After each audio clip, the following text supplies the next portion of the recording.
¿Qué tal, Maritza? ¿Cómo estás? Estamos en la sede del Banco Mundial aquí en Perú, en el distrito de San Isidro. Hoy vamos a conversar con Tanya Goodwin. Ella es Senior Country Economist para Perú, para Chile, para Ecuador y para Bolivia. El día de hoy justamente vamos a conversar con ella para que nos dé el diagnóstico y la fotografía del nivel de pobreza en nuestro país. ¿Cómo estás, Tanya? Bienvenida a Economía para Todos. Muchas gracias, Valeria. Muchas gracias por la invitación. A ver, en principio ustedes han presentado un informe bastante interesante que se llama Resurgir Fortalecidos, Evaluación de Pobreza y Equidad en el Perú, que es un poco, digamos, tener el diagnóstico, el escenario del nivel de pobreza y de vulnerabilidad en nuestro país. ¿Qué significa para el Banco Mundial, Tanya, ser pobre en el Perú? Sí, nosotros tenemos dos maneras de medirlo. Usamos la línea nacional de pobreza, que es la que usa el INEI, y nosotros también usamos nuestra línea de pobreza, que trata de comparar también la pobreza entre varios países, que es la de $6.85 al día. ¿Es una medida de pobreza monetaria, multidimensional? ¿Cuál es la visión? Estas dos líneas de pobreza son monetarias. También miramos en el informe la dimensión multidimensional de la pobreza, correcto. En principio me parece muy interesante este diagnóstico que ustedes tienen desde el Banco Mundial para la cantidad de pobres en el Perú 2022. Hay un poco más de 500.000 de peruanos y peruanas pobres o que han caído a pobreza. ¿Cuál ha sido, digamos, otra de las conclusiones principales que ustedes han tenido desde este panorama? Sí, la verdad lo que miramos primero es qué es lo que ha pasado antes de la pandemia. En las 2 décadas antes de la pandemia, la pobreza se ha reducido de 60% al 20%. Esa es una historia de éxito. Efectivamente, como producto de la pandemia, ahora ha subido nuevamente. No solo la pobreza, sino ahora también tenemos más vulnerables. ¿Vulnerables qué significa? Son vulnerables a volver a caer en la pobreza. Entonces, en resumen, tenemos 3 de cada 10 peruanos ahora hoy día en pobreza y adicionalmente 4 de cada 10 en situación de vulnerabilidad de caer en pobreza. ¿Qué quiere decir que, a ver, vivir en situación de vulnerabilidad significa que si es que pierden un trabajo y nuevamente están, digamos, expuestos a esta línea de pobreza? Correcto. Ante cualquier choque, que puede ser un choque de fenómeno natural, puede ser un choque económico o de salud en la familia, se pueden volver a encontrar en situación de pobreza. ¿Quiere decir entonces, Tanya, que el 30% de peruanos en estos momentos vive, de acuerdo al Banco Mundial, vive en pobreza en nuestro país? Eso es correcto, esta es la cifra que tenemos para el 2021, ¿no? Pero no hay que perder de vista, o sea, cuál ha sido el éxito en la reducción en el pasado. ¿Qué podemos aprender de este éxito?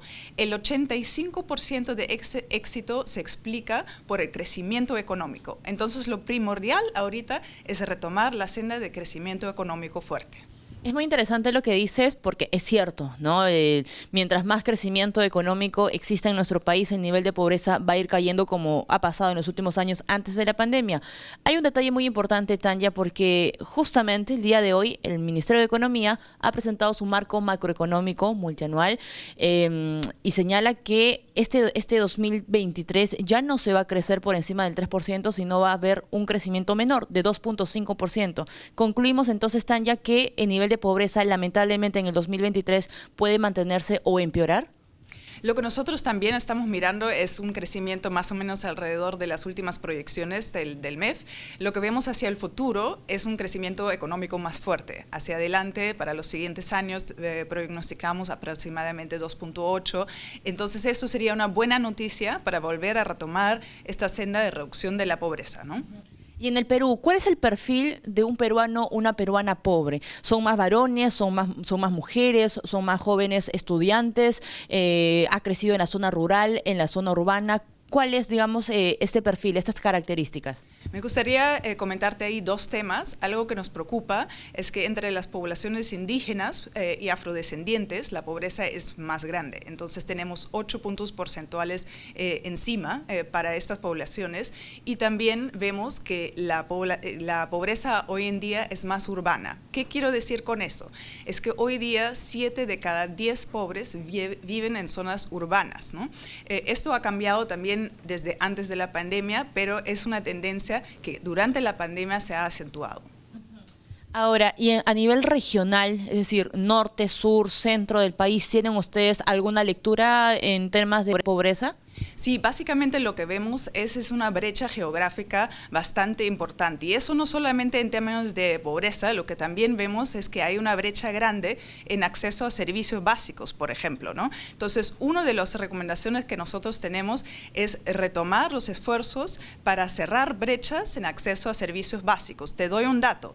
60% de la población todavía carece de al menos uno, de 4 servicios básicos: agua potable, saneamiento, electricidad y internet. Entonces hay que pensar en combos de acceso a servicios básicos. ¿Me puedes repetir, por favor, la cifra de la cantidad de peruanos que viven en situación de vulnerabilidad a nivel nacional para el 2022?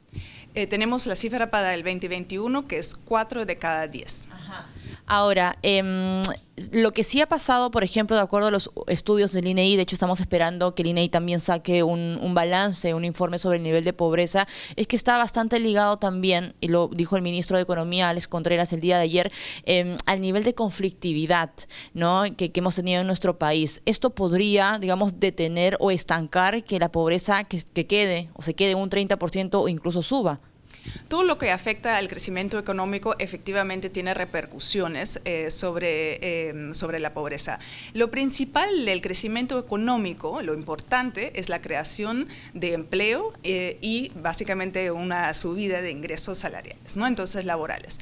Lo que acá significa es que hay que trabajar también en una mejora de la calidad del empleo. Todavía vemos una alta preponderancia de informalidad, 77% de informalidad, tenemos ese dato. Entonces hay que trabajar fuertemente en volver a retomar también la senda de éxito de haber bajado poco a poco el nivel de informalidad en el pasado. Entonces la clave, digamos, es fomentar empleo adecuado en el país para continuar con esta senda de reducción de pobreza que teníamos. Correcto, y sobre todo eso es importante para las mujeres, porque las mujeres sufren más de empleo precario que los hombres.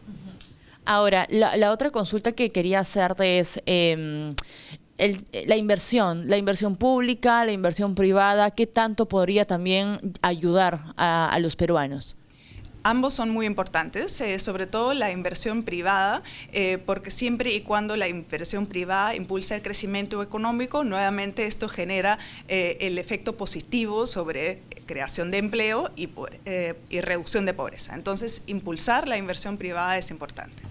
La entrega de bonos, que fue algo que ha caracterizado al gobierno peruano, Tanya, durante los primeros meses, años de la pandemia, que fueron más de 12 tipos de bonos, ayudó un poco a amortiguar. Es decir, si no se hubiese entregado estos bonos por parte del gobierno nacional, el nivel de pobreza probablemente el día de hoy hubiese sido mayor. Es correcto. Las medidas del gobierno han amortiguado el fuerte efecto de la pandemia sobre los hogares y sobre todo los hogares más vulnerables, pobres y vulnerables. Entonces, sí, efectivamente. Me gustaría resaltar acá es que hacia adelante todo el sistema de protección social también necesita actualizarse y hacerse más adaptativo. ¿A qué me refiero? Sí. Primero, tenemos ahora una nueva característica, nuevos grupos de pobres y también vulnerables, lo que comentábamos en la zona urbana. Pero también vamos a ver cada vez más una serie de choques, entre otros, por fenómenos naturales, ¿no? Cambio climático, va a haber más choques de naturaleza por naturaleza, y entonces ahí lo que tenemos que pensar es cómo el sistema de protección social puede adaptarse a esas necesidades de los hogares que enfrentan estos choques. Esto no es solo temas de pobreza crónica, aquí ya estamos hablando de choques muy puntuales y necesitamos actualizar el sistema de protección social. Ahora, porque es muy difícil esto, ustedes manejan otra cantidad, más de 12 millones de pobres, de viejos pobres, ustedes lo califican como viejos pobres. ¿Esto qué significa? Sí, lo que acá tenemos que ver es básicamente que teníamos antes una pobreza principalmente rural, y esa pobreza rural muchas veces había sido una pobreza crónica, ¿no? Entonces no es que salía de un año para el otro de la pobreza y volvía, ¿no?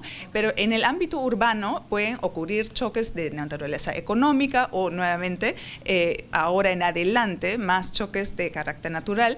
Entonces ahí tenemos que pensar qué mecanismos tienen los hogares para para enfrentar estos choques. El principal mecanismo de enfrentarlo es acceder a empleo de calidad, volviendo a ese tema. Pero también necesitamos mecanismos rápidamente de apoyar a estas familias y hogares que se pueden encontrar en situaciones de vulnerabilidad.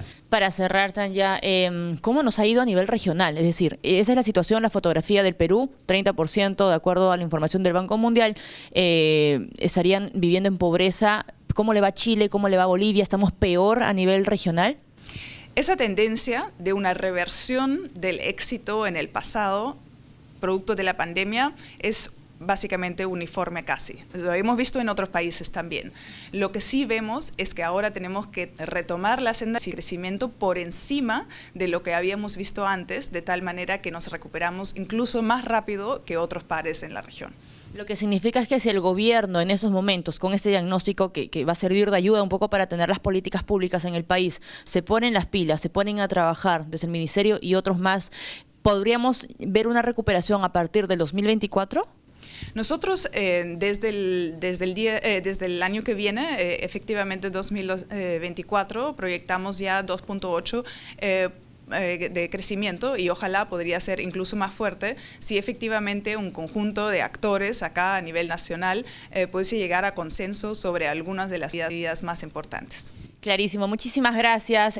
Tanya Goodwin estuvo con nosotros desde esta sede del Banco Mundial en el distrito de San Isidro. Adelante contigo, Maritza.